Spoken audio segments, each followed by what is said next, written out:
I'm starting work on refurbing this Warbow.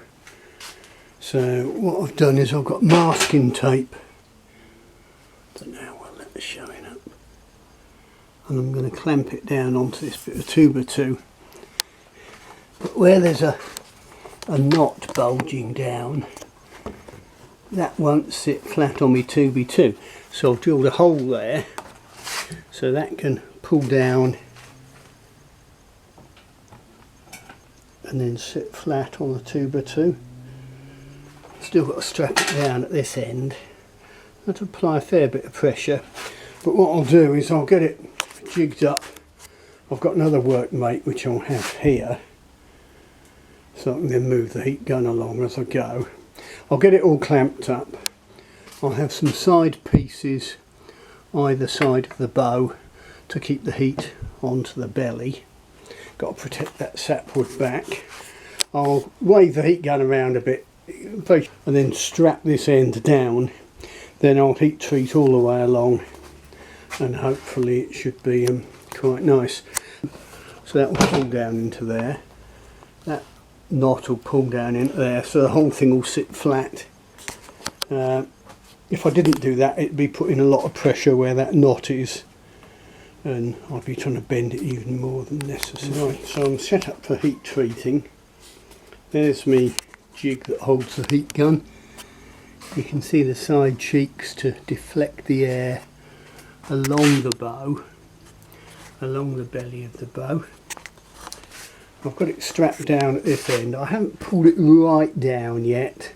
It's still, I could do. It doesn't take a lot of force, but I'll let it warm up a little bit first. I'll wait till I've moved along a bit, then pull it down. I don't want to overstress the wood. Well, you can certainly see the difference having heat treated that first limb.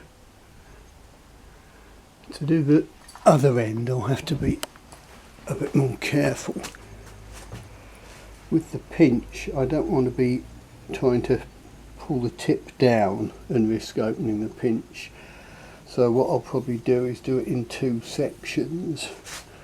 Pull it down, clamp it this end and pull down hard here just in front of the pinch, and then later on clamp it at the tip and pull down hard this side of the pinch, so the two sides, either side of the pinch will get straightened. Then when it's much straighter, then maybe heat treat this area. It's either try and leave it alone, don't open it up, or patch it, and I'd rather not patch it, because if I did, I think I'd have to take out quite a deep scoop, because you've got a knot either side. So you can imagine if I went right down to that depth, this side, and down to that depth, that side, I'd have nothing left but sapwood, and that's just getting a bit bonkers. If I do patch, I'll probably go down about that deep. So I'll be patching about, a quarter of an inch depth, a smooth curve like that. Or maybe take out a shallow scoop like that, then excavate any nasty little bits, patch them individually, then do the shallow scoop over the top. But slow and steady, one little bit at a time.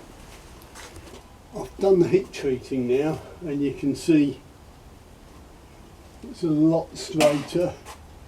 There's a little bit of deflex here because I had to be careful where that pinch area was. The next question really is, do I shorten it, and if so, by how much? And if we assume I'm going to lose an inch off each end, am I better off taking an inch off each end or 2 inches off one end? Well, I think the lower limb was slightly weak, so if I take 2 inches off that tip, effectively it means, say, some random point here is that thick. It's now, if I shorten it, it becomes nearer the tip, so it effectively means the tip is now thicker.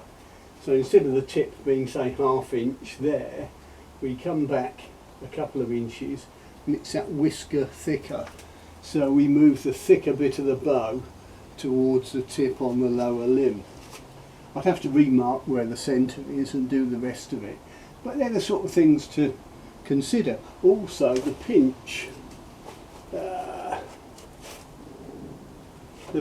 is there, which of course is slap bang mid limb. Would I rather have the pinch there, or shorten the bow moving that nearer the tip, which could be advantageous, because you say, well, that area is now nearer the tip, it should be thinner because it's nearer the tip, so I could leave it fat and thin the areas around it, strengthening that pinch. So there's all sorts of little subtleties. In the end I might have sod it, I'll just take an inch off each end, but it's the old thing about how long does it take to make a bow. Well, it doesn't take very long at all. It's the thinking about it that takes the time. Anyhow, you can see she's a lot straighter now. I'll decide what I'm going to do. But I'm shooting tomorrow. We've got the first 3D shoot that's been available since the COVID lockdown. The weather, although it's been gloriously sunny and a baking hot heat wave for weeks, it's been pissing with rain the last 2 or 3 days. But I don't care, it'll be warm rain. I'll take my rain gear, take a spare pair of dry clothes, not worse than sitting in a car soaking wet, and I'll enjoy it one way or another anyway.